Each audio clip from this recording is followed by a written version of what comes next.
Bismillahirrahmanirrahim. Assalamualaikum warahmatullahi wabarakatuh. Pertama dan utama sekali, marilah kita panjatkan puji dan syukur kehadirannya Allah Subhanahu wa taala, yang mana beliau masih senantiasa melimpahkan rahmat dan kurnia-Nya kepada kita bersama, sehingga pada kesempatan ini bisa menikmati apa terhadap rahmat-rahmat yang diberikan oleh Allah Subhanahu wa taala.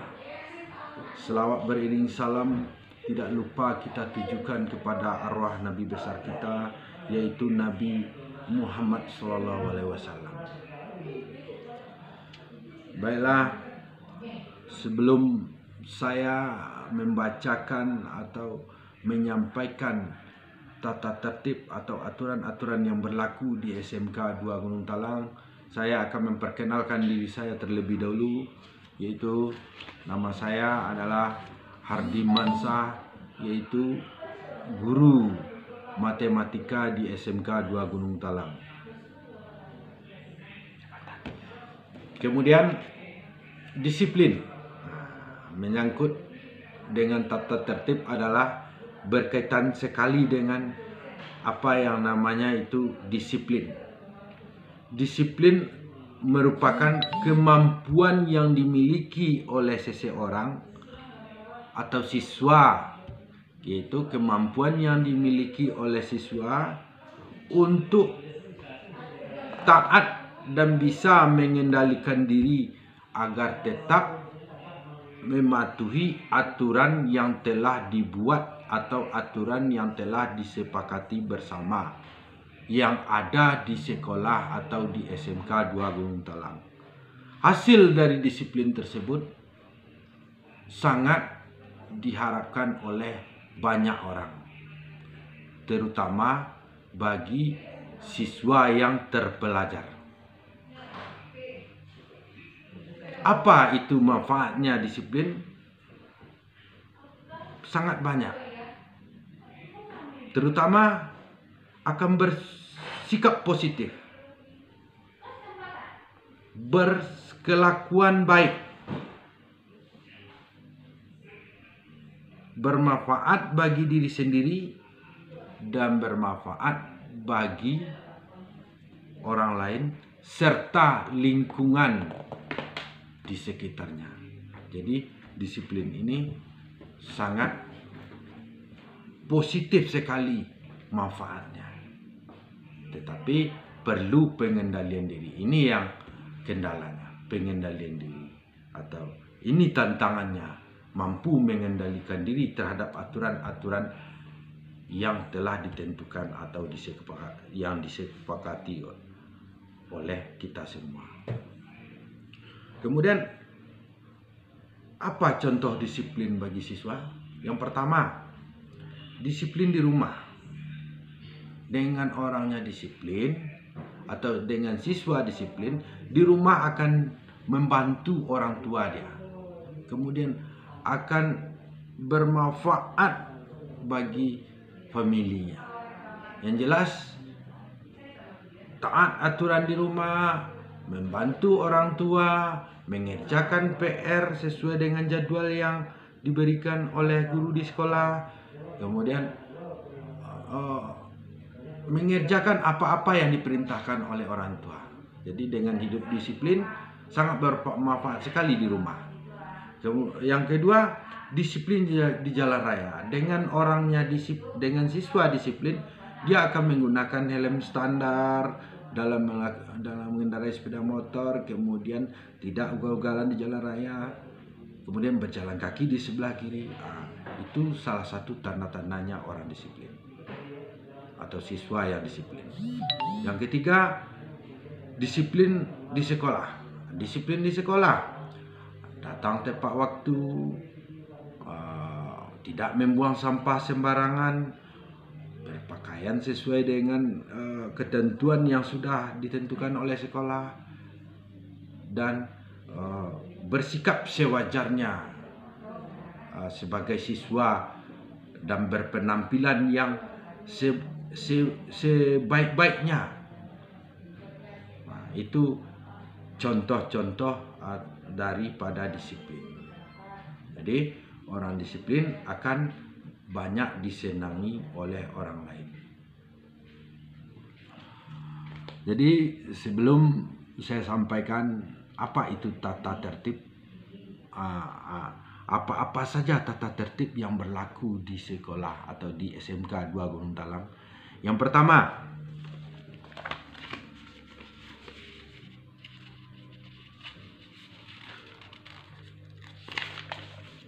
peserta didik harus hadir di sekolah sebelum PBM dimulai, yaitu jam 7.30. Jadi siswa diharapkan datang atau sudah sampai di sekolah jam 7.15 menit.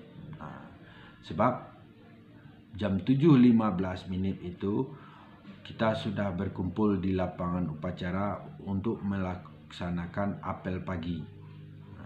Apel pagi itu kegiatannya adalah membaca Al-Quran secara bersama-sama, kemudian berdoa bersama-sama, dan hal itu dilakukan secara bergilir per lokal tiap hari.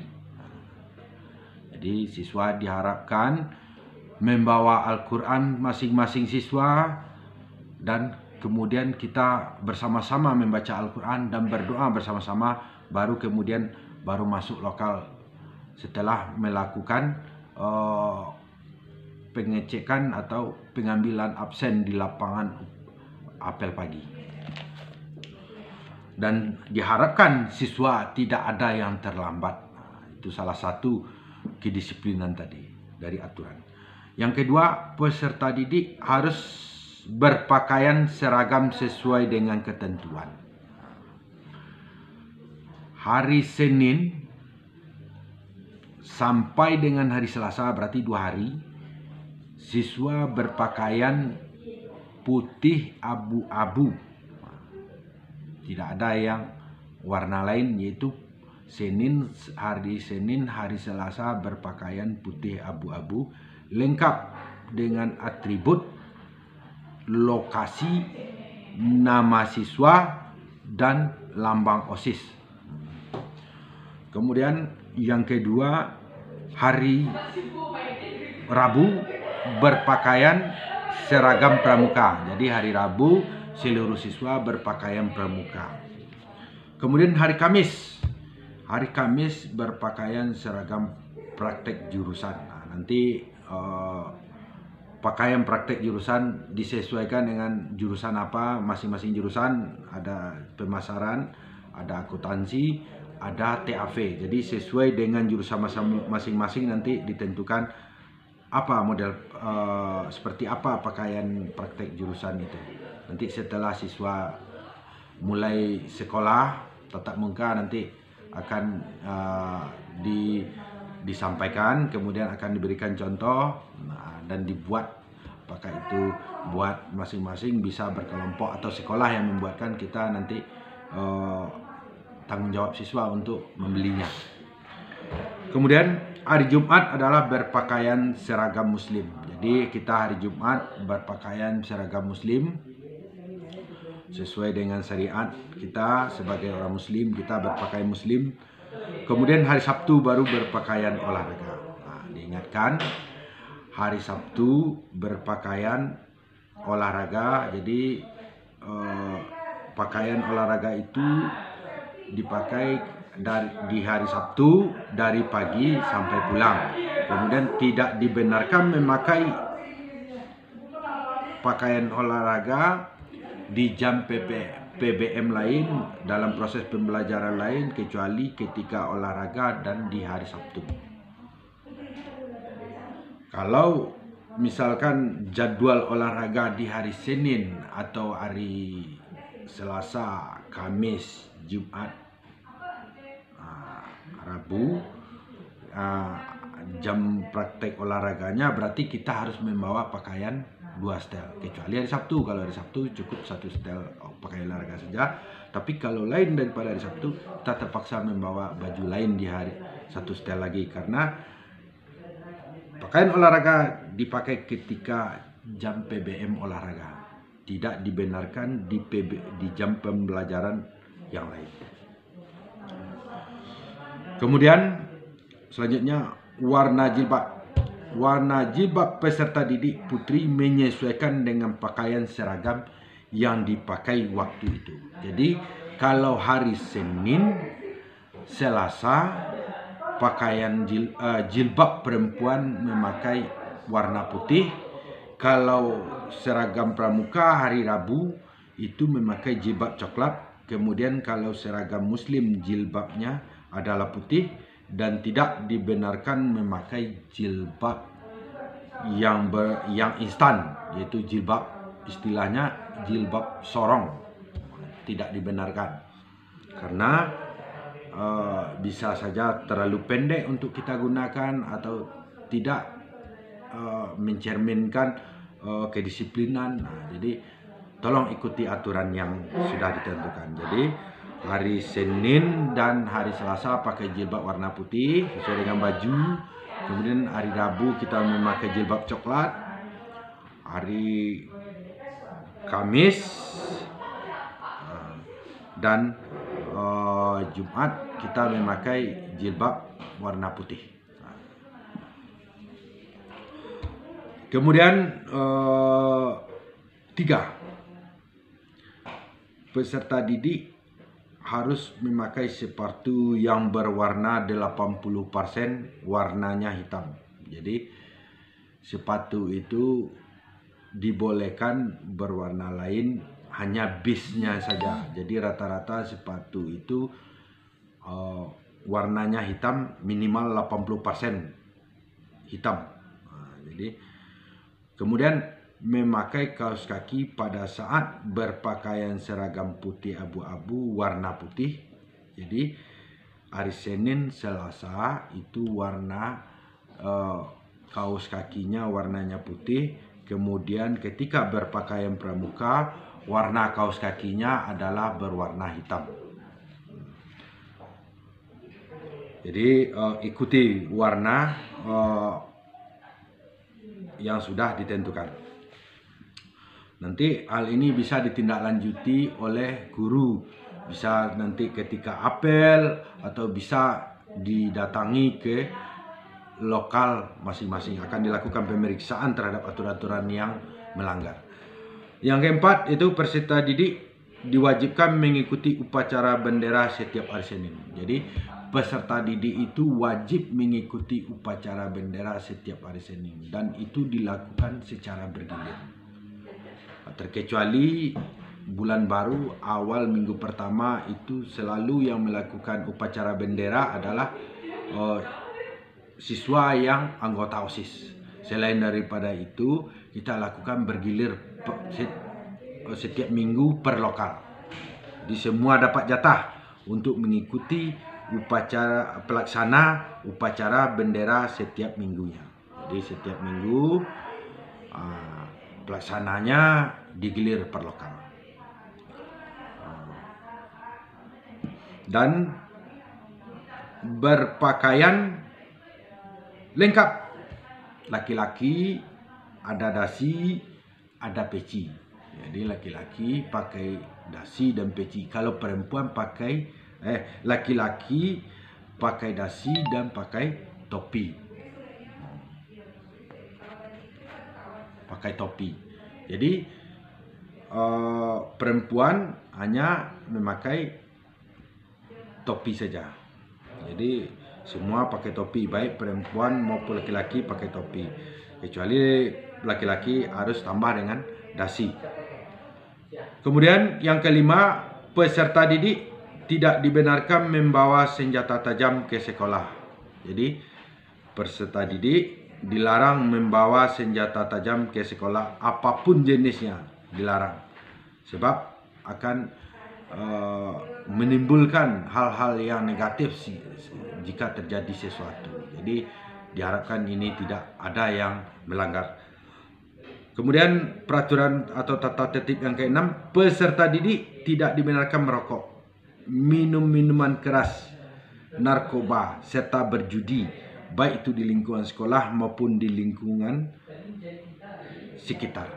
Jadi kalau hal itu terjadi, ada pengaduan teman dengan bukti yang kuat atau video, ketahuan merokok, minum minuman keras, apalagi narkoba, serta berjudi, itu akan dilakukan tindakan keras. Bisa pemanggilan orang tua, bisa penskoran beberapa minggu, kemudian bisa dikeluarkan dari sekolah. Tergantung nanti tingkat pelanggarannya. Kemudian aturan yang ketujuh, bagi peserta didik putra harus memakai ikat pinggang warna hitam serta rambut tidak boleh panjang apalagi dicat. Jadi atau diwarna-warnikan. Jadi siswa gunakanlah ikat pinggang warna hitam. Siswa putra gunakan ikat pinggang hitam, tidak memakai ikat pinggang yang besar dan bergambar-gambar tengkorak apalagi atau yang menjolok gitu. Jadi dilarang menggunakan ikat pinggang yang terlalu menjolok. Gunakanlah ikat pinggang yang standar dengan warna hitam. Kemudian rambut minimal panjangnya atau maksimal panjangnya 3 cm. Jadi tidak 3 cm itu tidak melampaui kerah baju, tidak menyentuh telinga, kemudian tidak menutup mata. Jadi berpenampilan sewajarnya siswa. Dan jangan sekali-kali dicat berwarna-warna. Itu akan nanti dengan sangat menyesal guru di sekolah akan memotong rambut anak-anak semua dengan terpaksa. Jadi kami berharap tidak ada yang melanggar. Selanjutnya yaitu tata tertib yang nomor 8, yaitu ketentuan pakaian siswa dan siswi baik putra maupun putri. Peserta didik putra itu pakaiannya tidak dibenarkan memakai celana ketat atau celana pensil. Jadi pakailah celana yang kakinya standar, yaitu minimal 18 cm besarnya. Jadi tidak pensil, tidak kecil ke bawah, berarti pensil. Kalau ketahuan itu memakai celana pensil dengan terpaksa atau sangat menyesal, kami akan menguntingnya karena itu sudah melanggar dari aturan yang sudah ditetapkan. Kemudian yang kedua, bagi putra tadi memakai singlet, harus memakai singlet dan tidak dibenarkan memakai kaos oblong. Jadi tidak dibenarkan memakai kaos oblong di dalam, pakailah singlet. Kemudian aturan putra tadi, satu lagi yang ketiga, dilarang memakai anting. Nah, ini anting, gelang, kalung, dan perhiasan wanita lain laginya. Jadi pria dilarang menyerupai perempuan. Jadi memakai perhiasan wanita, apalagi seperti gelang, anting, kalung. Nah, ini bagi pria ini dilarang sekali. Selanjutnya, bagaimana pula dengan ketentuan pakaian putri? Kalau putri tidak boleh memakai rok ketat dan harus panjang sampai ke mata kaki. Jadi tidak dibenarkan wanita memakai rok ketat, kemudian roknya harus panjang, yaitu sampai menutup mata kaki. Selanjutnya, ketentuan pakaian putri, baju tidak boleh ketat dan panjang. Baju harus sampai ke bawah pinggul. Jadi baju itu tidak jangkis tapi menutup pinggul dan longgar, diharapkan longgar, tidak ketat. Kemudian pakaian putri memakai pakaian dalam. Nah, ini singlet. Jadi harus memakai singlet sama dengan laki-laki pakai singlet. Kemudian cuma bedanya perempuan harus memakai short. Harus memakai celana short. Jadi hal ini akan dicek terus oleh guru. Nanti dicek oleh guru wanita. Baik itu dalam ketika apel maupun bisa saja di dalam lokal nanti didatangi. Selanjutnya, jilbab harus menutupi seluruh bagian rambut. Nah, diingatkan lagi, jilbab yang digunakan tidak boleh jilbab sorong, tapi jilbab yang sesuai dengan aturan itu menutupi seluruh bagian rambut. Kemudian aturan yang ke-9, bagi peserta didik tidak dibenarkan berkuku panjang. Nah, ini yang sering tidak dibenarkan memakai berkuku panjang, memakai kutek apalagi berwarna-warna, serta memakai perhiasan yang berlebihan. Wanita juga walaupun dibenarkan memakai perhiasan, tapi yang berlebihan dilarang. Jadi siswa perempuan dilarang memakai perhiasan yang berlebihan. Kemudian kalau kutek apalagi, kuku panjang juga begitu.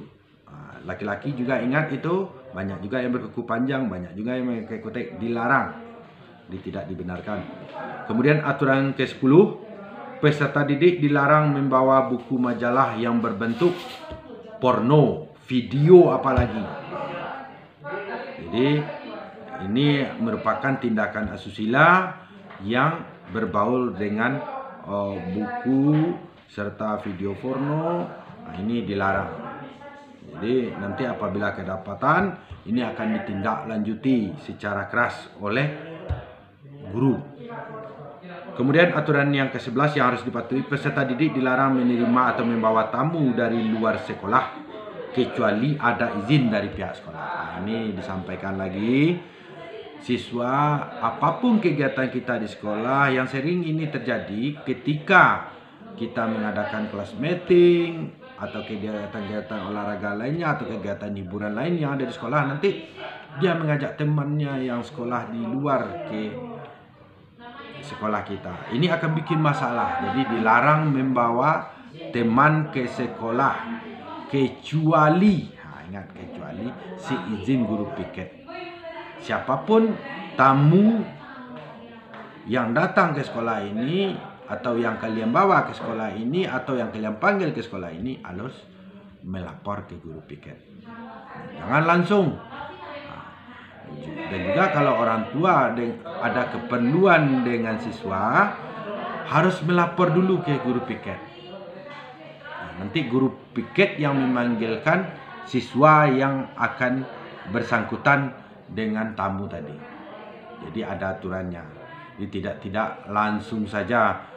Misalkan datang orang tua mencari Ananda, dia langsung saja menemui ke lokal, itu tidak baik. Jadi temui dulu guru piket, setelah guru piket nanti yang memanggil yang bersangkutan. Jadi itu beberapa tata tertib yang harus dipatuhi di SMK 2 Gunung Talang. Terima kasih. Kalau ada ucapan saya yang salah, kemudian kurang berkenan istilahnya bagi Ananda semua, tolong dimaafkan. Dan jika ada keraguan mengenai tata tertib yang saya bacakan ini, kurang paham atau kurang dimengerti, silahkan ditanya kepada guru atau pihak sekolah yang bisa dipercaya kebenarannya. Terima kasih.